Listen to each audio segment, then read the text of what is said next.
السلام علیکم ورحمۃ اللہ وبرکاتہ۔ کیسے ہیں آپ سب؟ امید کرتی ہوں صحت اور ایمان کی بہترین حالت میں ہوں گے۔ اللہ تعالیٰ آپ سب کو اپنے حفظ و امان میں رکھے۔ جی، تو مخارج الحروف میں حروف تہجی یعنی الف سے لے کر یا تک جتنے بھی حروف ہیں ان کے ہم مخارج سیکھ رہے ہیں۔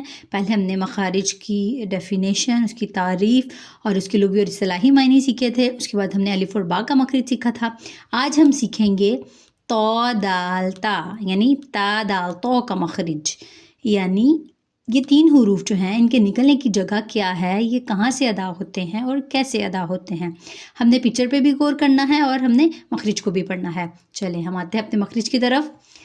زبان کی نوک جب ثنایا علیہ کی جڑ سے لگے تو یہ حروف ادا ہوتے ہیں۔ اب آپ کو پتہ ہے کہ ثنایا علیہ کون سے ہیں؟ ہم نے دانتوں اور داڑوں والے ٹاپک میں ہم نے سیکھ لیا تھا کہ ثنایا علیہ کون سے ہیں۔ سامنے والے اوپر کے جو دو دانت ہوتے ہیں جو آپ پکچر میں آپ کو نظر آ رہے ہیں، ان کو کہتے ہیں ثنایا علیہ۔ ثنایا مطلب دو، علیہ مطلب اوپر والے۔ ثنایا علیہ اوپر والے دو دانتوں کو کہا جاتا ہے۔ اور زبان کی دیکھیں زبان کی نوک جو ہے، جس کو ہم زبان کی ٹپ بھی کہتے ہیں اور عربک میں ہم اس کو رأس اللسان بھی کہتے ہیں۔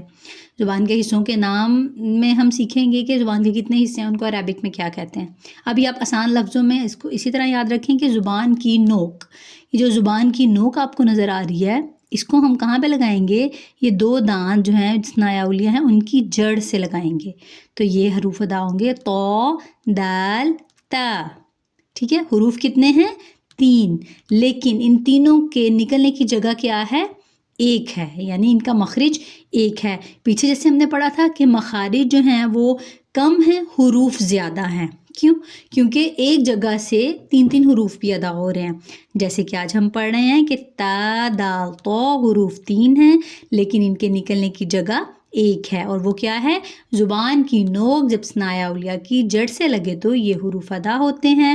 ان تینوں میں ڈفرینس کیا ہے کہ تو کو ہم موٹا کر کے پڑھیں گے، لیکن دال اور تا باریک پڑھا جائے گا۔